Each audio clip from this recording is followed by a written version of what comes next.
對我哋成日要剪片嘅人嚟講，隻眼真係會好攰㗎，成日對住電腦，又驚容易衰老喎。咁一直咧都好想揾一個好用嘅 eye mask 咯，但係一直都揾唔到啊。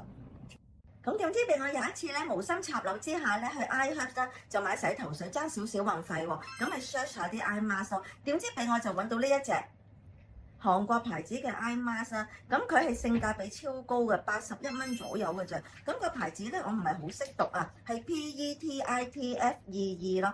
個牌子係呢個牌子嚟㗎，好好用㗎。咁佢啱啱用嘅時間咧，個厚度係比較厚身啲㗎。咁越敷得耐嘅時間咧，佢個質地會越嚟越薄咯。咁咧佢就話教我哋咧敷5至10分鐘左右啦。咁有一次咧，我就唔小心掛住剪片唔記得咗啦，就敷咗大約半個鐘左右。搣出嚟嘅時間，哇！直情咧呢個眼位呢個位咧係白淨嘅，同埋好水潤咯。個黑眼圈咧又唔係好覺喎，真係好正啊！呢個無意間揾到呢一隻，大家要試下。咁咧，我啱啱俾你哋睇呢一個咧，剩翻一次啦。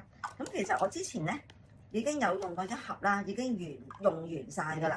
咁用咗之後咧，我再買咗2盒啊。換言之係幾咁好用啊，仲要超級抵，81蚊左右啫。大家可以試下。